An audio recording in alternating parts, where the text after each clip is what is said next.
What's up, everyone? Welcome back to another episode of the New Evangelicals podcast. On this episode, I brought on Roggio, who is directing a little maybe documentary you might have heard of called 1946, the movie. It documents how the word homosexual was added into the Bible in 1946. So I brought on the director to talk about how the progress is going with the creation of a documentary, as well as some other things like what's it like making a documentary and why this topic. So I hope you enjoy this episode. That being said, I wanted to say, as always, thank you to everyone who is sharing the podcast and giving us ratings and reviews. It really helps us. So if you can give us a rating and a review on the show, either on Apple podcast, or give us a subscribe and a like, a thumbs up on YouTube, that'd be great. And as always, I want to say thank you to everyone who continues to support the work that we do. If you want to get involved, you can click on the link in our show notes. Wow, that's a quick intro. I'm getting very efficient at doing this. So, all right, without further ado, here is my episode with Roggio. Hope you enjoy. Roggio, it is great to have you on the New Evangelicals podcast. Thanks for making time. I'm sure you're busy. After all, you are making a movie. Of course. Yeah, thanks for having me. Yeah, it must take up a lot of your time. I know that a lot of my audience probably has at least heard about the movie. They've watched the trailer. I followed the account for a while. But I'm kind of curious to know, how did this project get started? I have to imagine that this is closely near and dear to your heart to do a project like this. Sure. Yeah, so it definitely is very personal. I grew up in the Evangelical church. My dad is a non-denominational minister, and all of my life I didn't fit in or within the little box that I was presented. This whole idea of, you're going to get married and this is your life, and this is how we do life. And I'm like, it doesn't feel like this is how we do life, So through my personal experience and through my traumatic then experience, which I had a found out story, not necessarily a coming out story. And so my parents and I had a not so healthy experience with how that all went down. And then spending 25 years trying to navigate faith and sexuality and then personal relationship. Fast forward to being absent outside of any type of church structure, family structure, love relationship, really healthy structure for that said over 2 decades. And I found myself in a church in Los Angeles with a girl that I was dating who said she was a Christian. She wanted us to go back to church. She wanted me to go to church with her. And I was just like, okay. So I went to church, and through that experience as an adult, in a church in Los Angeles where they welcome you and they make you feel like they're affirming. And so I started to really kind of it was really upsetting, because at least in my father's church, I know where you stand. And so now as an adult, feeling welcome but not equal, and then feeling lied to on top of it, kind of set a spark in me and a little bit of a fire in me. I started to get vocal in that space. I started to come out in that space. I started to challenge the leaders in that space. I started to ask for the bylaws in that space, to which they weren't available, to which I ended up receiving them. And in the body of the email, it said, don't pass this email outside of anybody within leadership.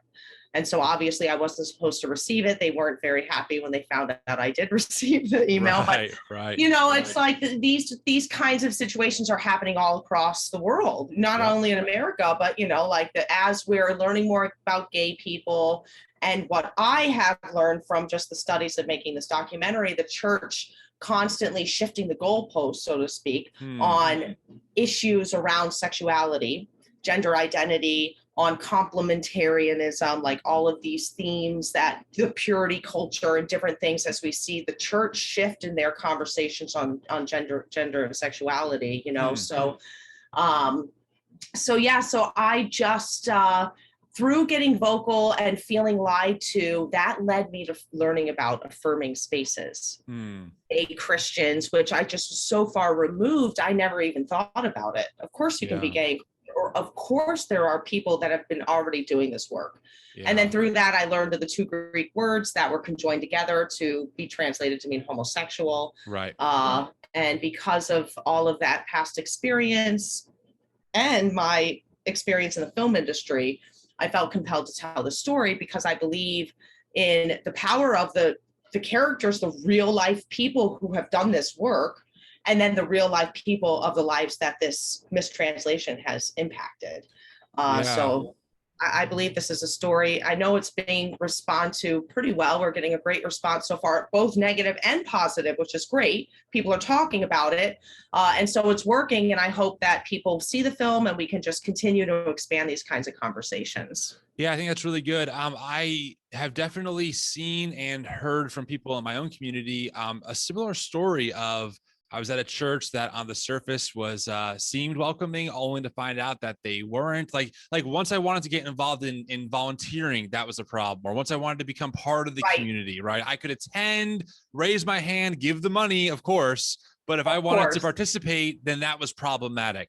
I get that quite often. Yeah, it seems like it's very widespread. What is your experience in the film industry? I'm kind of curious to know. Yeah, so I've been in the film industry for well over 20 years, pretty much since I graduated high school. I started working in film and going to film school and doing various different things. And so I've worked in many different mediums within just videography, I guess, or just any type of storytelling through the visual arts. Yes.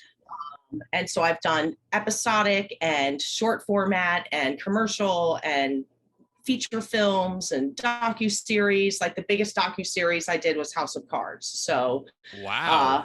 Yeah, so I was on that show for a couple seasons. I left when David Fincher left. I was like, if he's gone, I'm gone. Sure. It was time to go. No.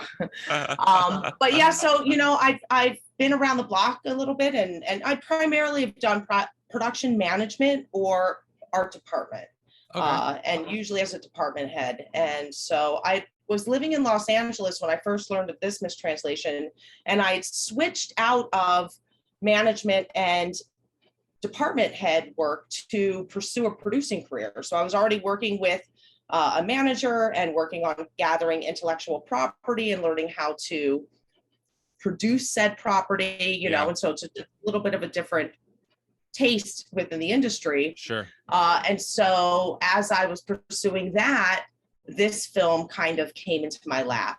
And so I felt it's almost like I'm all in on this, and you never really go all in. Especially on a passion project, it's just, it's a very high risk business. Right. But it's interesting. I feel almost because of my film experience and then my past experience as a gay, Christian, lesbian pastor's daughter. And then, my also ability to kind of stick up for the kid on the playground type thing, I'm not afraid to stand up to the bully, so put all three of those worlds together. And I guess I've been unknowingly preparing to do this type of work my entire life. You have all the ingredients to really crush it, right? So let's talk about a little bit of the movie and pre-production. What kind of research did you have to do to kind of get what you needed to get to kind of film this documentary about the topic? Sure. So when I first learned of the mistranslation, I first started binge watching Kathy Boldock's work, and then delved into her book. And she wrote a book called Walking the Bridgeless Canyon, Repairing the Breach Between the LGBTQ Community and the Church. She has a ton of stuff. You can Google her. She has a brand new website coming out. Her book is actually just being released in Spanish, which is great because people are really responding to her work. And now she's doing a second book with Ed Oxford, who's the other lead in our film. And they have done this translation research. So it first started with around the six clowder passages and arsenikoitai and malakoi, the two Greek words, how, then from there and learning of Kathy's work, trying to figure out then what's this Septuagint, what is a Septuagint, what does that even mean, all these new types of terms. But within learning some of the way that the Bible has been made and translated in all of the different translations, as I was really first starting, going back almost 3 years ago, for about a year straight, I would watch hours of sermons, mostly non-affirming, but really getting back into Christianity and the church and what's going on and modern Christianity and And so really kind of I had almost a very emotional year, as you can imagine. Totally. Having past PTSD, church PTSD coming back as I'm watching different sermons or getting very frustrated at the things you hear from the pulpit. So it's interesting because I never thought I would come home after work and spend 4 hours watching sermons for, a whole year. Totally. And then that also, different books and different authors, including a lot of queer theology work type authors, and going to various conferences. I've been to a lot of the different queer Christian fellowship conferences, and then the Reformation Project with Matthew Vines. So actually physically meeting people, reading their books, going to the conferences, hearing stories from parents, hearing stories from people transitioning, just all the different things that you do when you start, it's a and lot of now work. It's a lot of work. And now we're in a place where, we've filmed a ton. We've got almost everything we need right now. We're honing in on our expert voices to kind of round out the main themes in the 1.5-hour presentation of the film. So as you can imagine, we have hundreds of hours of footage. Captain Ed's book is hundreds of pages, and we only have 90 minutes to tell a story. And 4 characters, so, but now it's cool. And it's very important to be able to have these social media platforms and to even have this opportunity to talk with you today, because the more conversations we have and the more that we listen to the other side of the conversations they're having, the more it helps us really hone our message as we're in this really pivotal moment of our storytelling where we're structuring the film. Like Dr. Michael Brown did a 2-hour, well, it might have only been an hour presentation, trying to debunk our movie from seeing a 2.5-minute trailer, and it's interesting, the assumptions that are made, but we're listening to every assumption that they're making, and so knowing how our opposition, and I don't even really like using those words, but how our non-affirming brothers and sisters think will help us, in engaging with this material. So that we don't want to be on as much as a lot of us have been hurt, we're not coming in on the defensive or the attack mode. We really just want to have a conversation. So it sounds like what you want to do is persuade. You want to hopefully be able to, say, hey, we have at least a valid view, whether you see it this way or not, it's valid. Like you can see things this way and be a devoted Jesus follower. Like they can coexist. And it does seem like in our, I'm an evangelical. I grew up in that space, and it just seems like this issue, the issue, or I should say the community, really, it's not an issue. It's more than that. There are people behind it.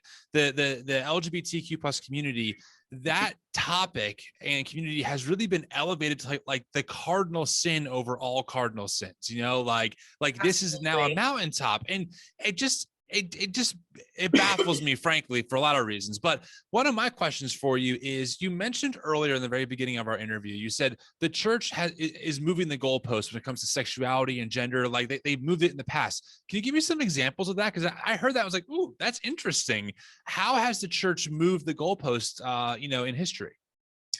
Sure. I mean, so even just around this use of the word homosexual, when it was first put in, there was a 30-year period where it wasn't even discussed. It wasn't even an issue, because LGBTQ people at the time were really just homosexuals, and homosexuals were equated with not only just having a mental illness, but a perversion that had to do with, it was not only were we sick, but we were child molesters pretty much. There was just this misunderstanding.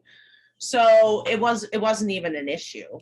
But in the 1970s, when women's equality started happening, the civil rights movement is happening, and then LGBTQ liberation is happening, we can start seeing a shift in the evangelical church to try to get what they call a handle on these social issues. And these culture wars is what they would call them. They started calling it the culture wars. Like it was literally created from the church. And so, and if you pull up transcripts of some of the conventions like the Baptist Convention Center, you will hear people say things like, well, as soon as we give X group more privileges and rights within the church, then we have to start making room for this other group. So first it's people of color, then we're going to have to start making room for women. And once we start making room for women, we're going to have to start making room for LGBTQ. Right. And this all comes down to patriarchy, and it all comes down to misogyny. It all comes down to, the controlling of women. And people don't even, it's hard to even discuss or say, because, somebody like even my father would be like, that's ridiculous. Your mother knows her role. She's very happy. We live a happy life. These things work. Right. It's like, I'm really glad that it works for you, Right. So it all comes down to trying to get a handle of the social culture wars. Yep. Yeah. And then trying to control what the family structure looks like. That's right.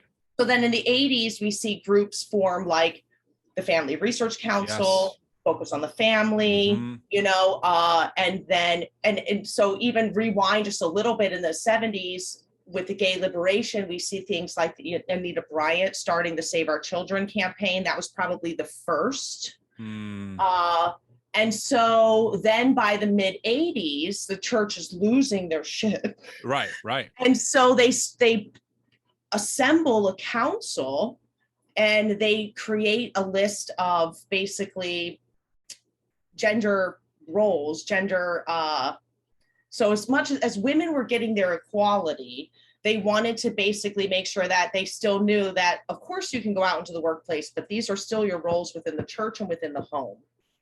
And so that's called the Danvers Statement, because it was conducted in Denver. Yep.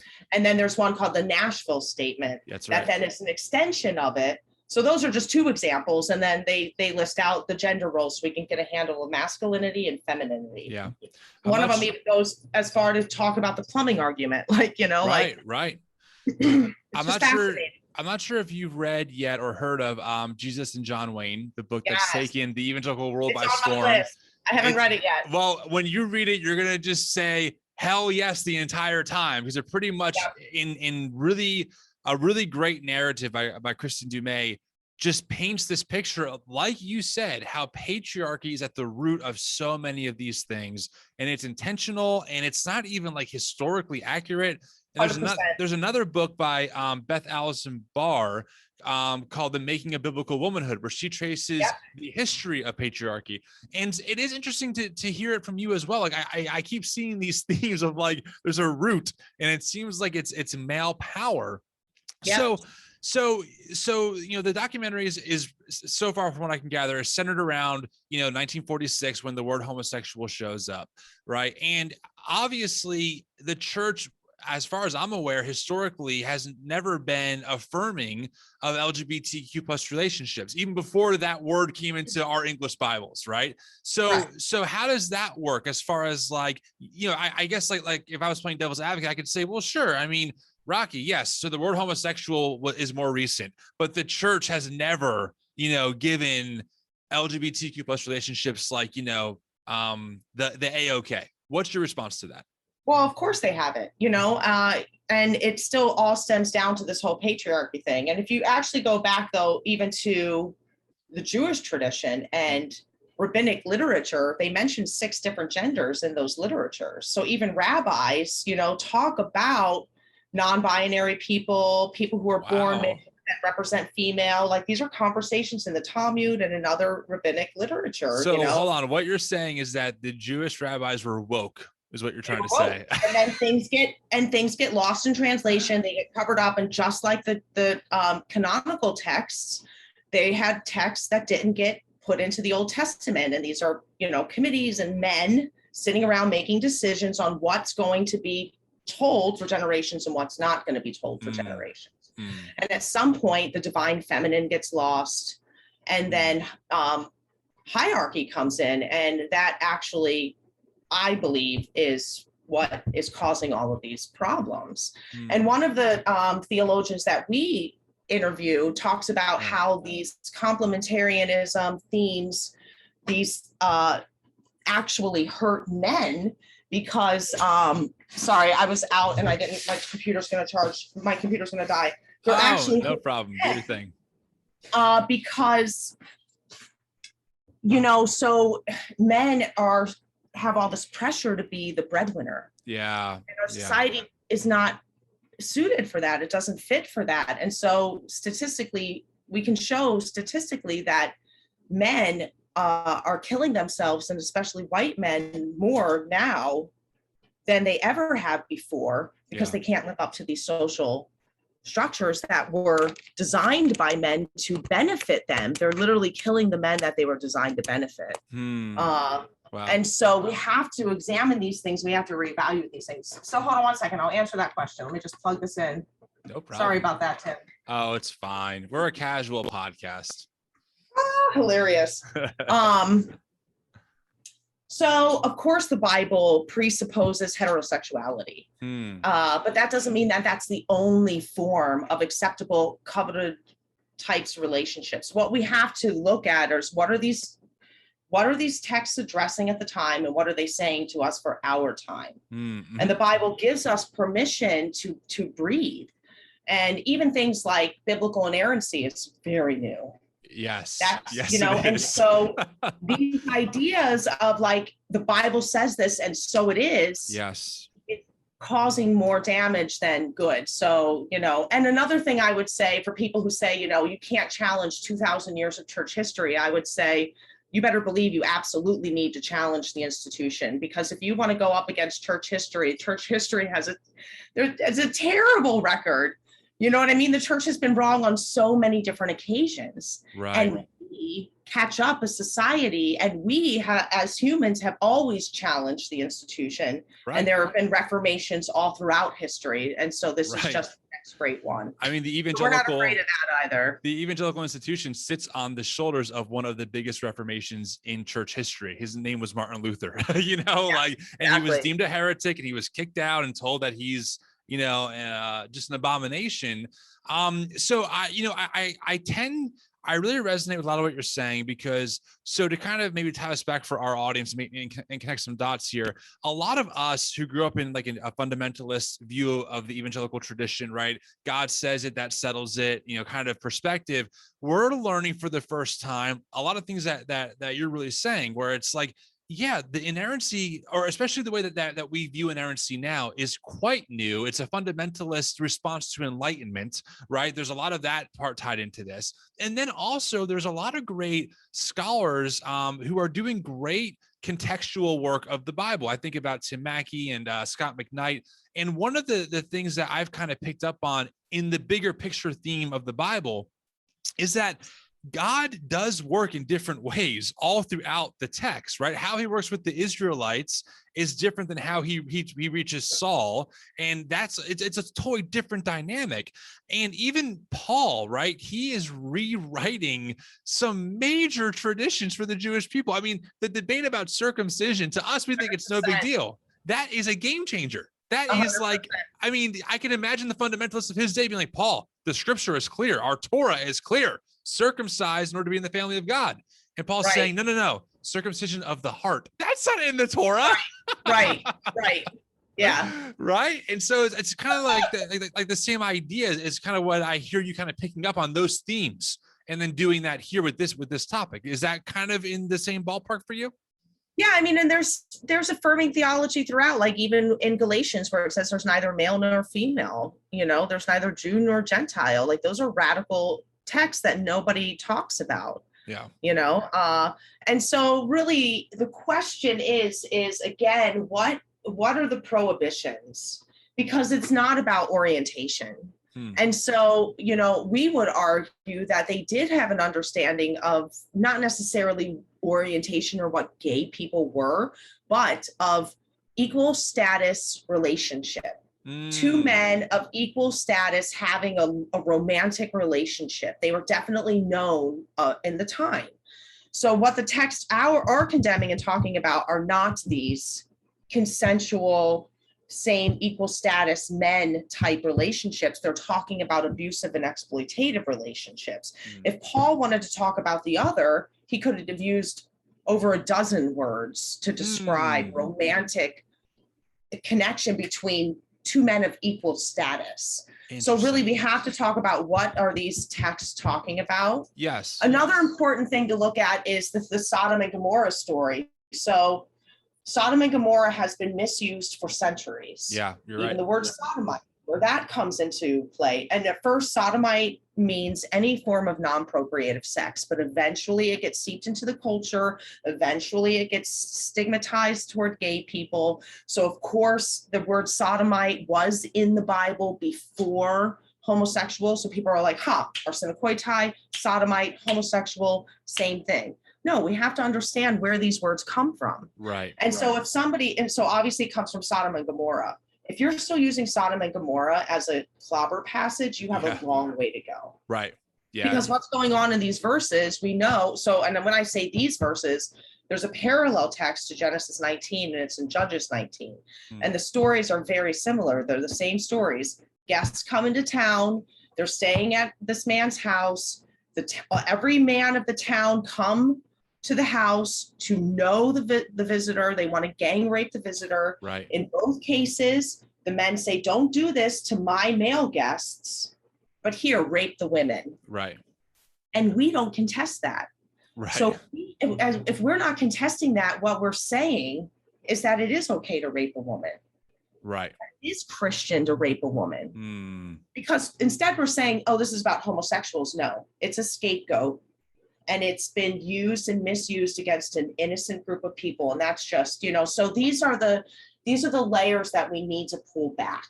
And so our goal within the movie is to start to softly introduce these themes because for example, we do talk about Sodom and Gomorrah, and we do talk about Genesis 19 in the film, but we don't really talk about the word sodomite and the origins, where it came. That'll all be in the book.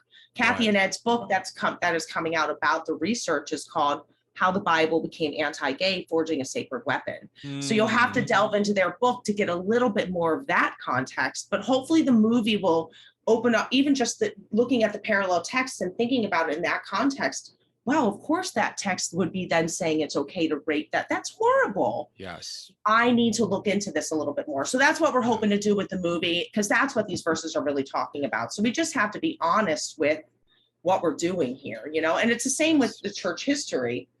When you start lining up these social justice issues, you see, again, the church shifting, and history doesn't lie. Right.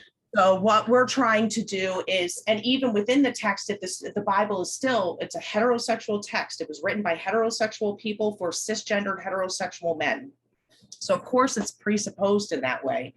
But at the end of the day, as we're stacking up facts from history, indisputable facts, we're hoping that there are enough on the affirming side that people can walk away now feeling, I don't know if I can no longer be non-affirming.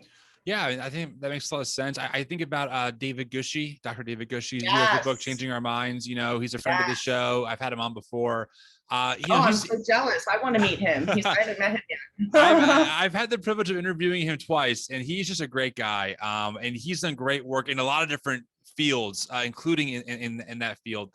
And it is, again, I don't want to repeat myself, but bringing it back to this theme of how we interpret the Bible is such a foundational conversation that so many of us are trying to have maybe for the first time. Like, for example, many people don't realize that the word hell is translated from 4 different words. It's not, when you read the hell that Jesus talks about, that's a different word than the hell that is in Revelation, but we just all read hell. You think that the same hell that Jesus is talking about is the same hell that John's talking, and it's not. It's different words, different contexts. And so I think you're really onto something when you make the claim that we have to know where these verses sit. We have to understand the cultural context around them. We also have to understand that in Leviticus, right, like that word was written 1,000 years before when Paul writes his letters. So he's talking about different situations, and the context is really what helps fill out some of these things that for us we've been taught are black and white. Well, maybe to Westerners reading it with this lens it is, but maybe that's not at all what Paul or the author of Leviticus had in mind. Exactly. So we're going to get into all of that stuff. We get into a lot of it on the TikTok. There's some interesting conversations on TikTok. I don't know if anybody gets down with that. It's a little bit of a rabbit hole, but there's a lot. it's production funny. artist on there. I tried a TikTok account for New Evangelicals. I made like 2 videos, and my wife's like, "You're not funny." I'm like, "Okay, I will stop doing this." But I'm also so busy with like everything else. I have no time to devote like creative content. But I know that a lot of people are doing work on TikTok, and I also think too that a lot of people in this deconstruction and even evangelical movement I think they're really primed for a movie like yours, because a lot of us are really curious. Like, we have questions, and the answers we're getting are not sufficient, right? We're like, They're the same thing. They're saying the same thing over and over again.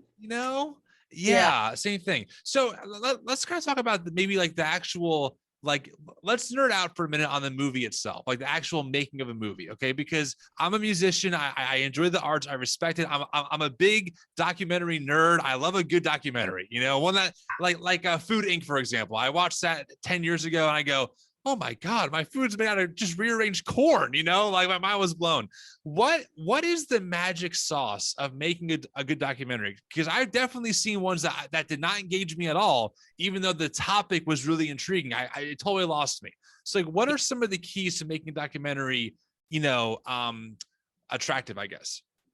So we're working on that right now, and it would be the structure, because we do have really great, I do believe, just trying to, from, not being biased, right? We've got great characters, great storyline. We've got a global theme, we've got definitely interesting notes, but putting it together is a totally different animal. And even with me filming most of the stuff, and I taught myself Premiere Pro last year, because I basically been fundraising everything myself. I'm the first donor. I'm $40,000 my own resources in this movie. Wow. You know what I mean? Like, I don't get anything until we can maybe get the movie sold, whatever. Yeah. And so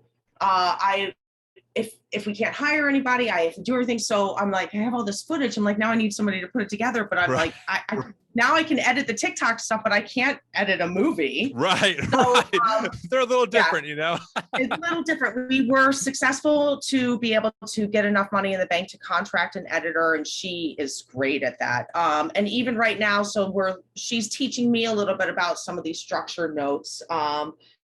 And it's tricky. We have 2 different movies right now that, and I showed Mary Lambert the second one, and I hate that version. And now I'm like, oh my gosh, I showed Mary a movie that I don't even like, because the opening, the first act is so weak.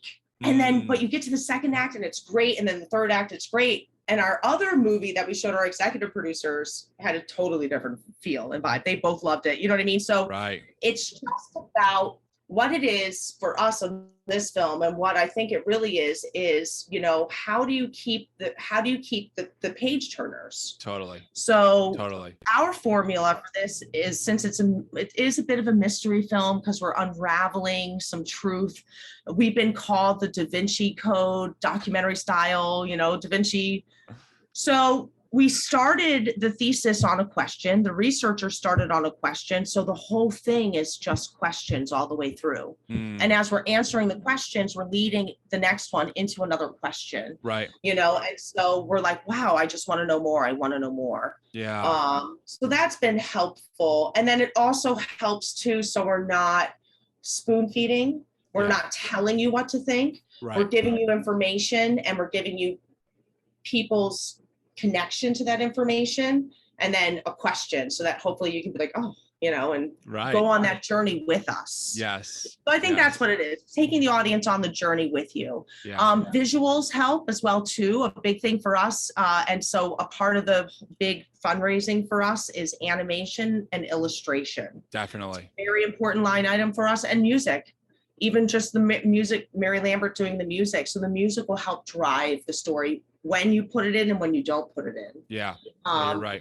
But so we have a lot of talking heads and a lot of conference and a lot of reading the Bible, which is very boring. The first cut I saw of this movie, I was like, oh my God, I hate this movie. I was like, why do I hate this movie? We're in the Bible too much. And not that, it just, you're going to put your audience to sleep. Totally. So we're getting the words to pop out of the page. And again, these questions leading us to want to read the Bible, which is kind of exciting. And even for people who aren't Christian or who hate, not that, I'm sure there are people that hate the Bible, but very much despise the Bible. Like, Hopefully, yeah. I find some interesting things in this. No, for sure. So for the audience out there, I'm not sure how many of you are in the arts, but people don't realize how much work goes into a song on the radio or a movie that you watch.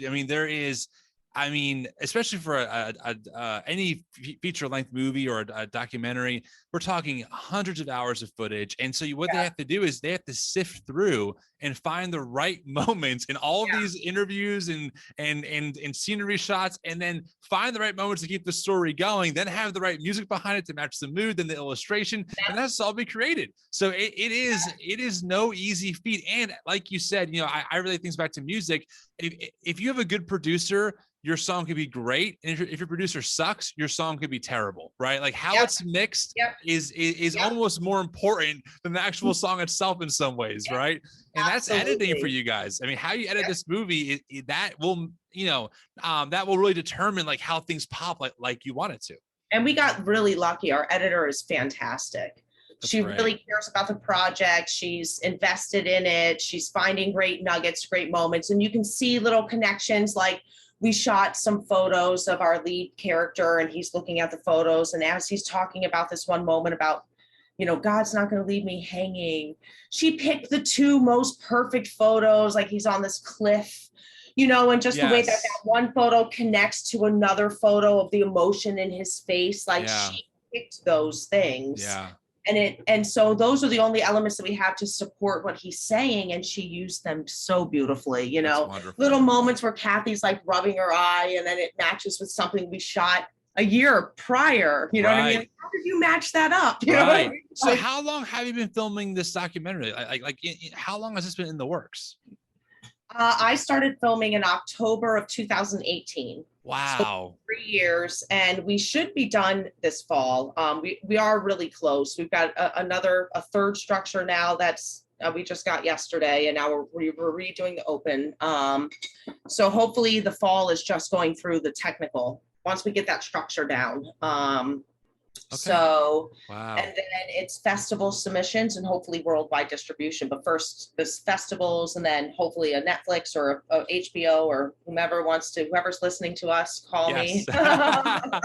So how are you feeling about this project overall? Like personally, how does Rocky feel? Are you excited? Are you nervous? A little anxious about it? Like, I want to get it done so bad. I'm ready. It's been a long time, and I know the world is ready. And it is not, I don't want to use the wrong word because it's not a big burden. It's a big blessing as well. Yeah. But it's a lot of pressure, and I don't feel the pressure, but I do want to get it done. And then I'm ready for that next level where it's like, now we can talk about it and we can start having bigger conversations. Yeah. I am, there were moments a couple months ago before we saw the edit where I was really nervous because we've spent $350,000. Yeah. I've put 3 years of my life. I quit my job for this. I moved across the country, right. So I had a moment where I was like, do we even have a movie? Like, do we even have anything? Like, I'm like, did I just waste all of these people's time and money and tell them that I can do this, Yes. So I told my mentor all of this, and he goes, "Oh, that's normal." He's like, I would be worried if you didn't feel that way. I was like, "Oh, good," because I'm literally about to break down. Right. I'm having a panic attack, so please calm me down. And then we all watched the movie, and I can't wait to show you guys. I really can't wait to show everybody. So I'm just really proud of it. I'm really proud of our team and all of the people. We've got people that help us. I've got people that text me every day, people that help make lists for us. And, besides our technical crew. So we've really just started to build a whole group of people to make this movie with us. That is so exciting. That's amazing. And I totally understand that creative anxiety of like one day being like, this is gonna kick ass and be so good, and the next day you're like, what the hell am I even doing? Totally. Yep. This idea is terrible. Yep. 100%. Yep. So, I've been there so many times. I totally get it. And you're absolutely right. You have to kind of get through it and like trust yourself, but when you grow up in evangelical spaces, you're taught not to do that. So Yeah, it can be pretty traumatic trying to learn. Yeah. So okay, so let's see here. I mean, I feel like you've done a really good job like explaining the movie to me, and I'm honestly very excited myself. Ever since I followed you, I guess in January, I've been like every now and then I'll check in and like, okay, is this movie out yet? Like I'm waiting for it. I'm excited to see it. I know my audience is excited to see it. If people are like, listen, I love this, I want to help. How can people get more involved? Like, how can they help you out? What can they do? Yeah, there's a website, 1946themovie.com. It has all the information, whether you want to be a sponsor, you want to donate on our GoFundMe. If you want to be a larger donor, we have a fiscal sponsor. So it's a full tax write-off. It's a 501c3 organization called Women Make Movies. So it was pretty honorable to get into that. Love that. And then if you wanted to volunteer, you can send us an email and just get in touch with me. If you wanted to just join our community, I have community Zooms I offer up so people can one-on-one meet with me. Or like we do it, it's usually like 10 or 15 people sometimes. Sure. So we'll do a Zoom meeting, which will be fun.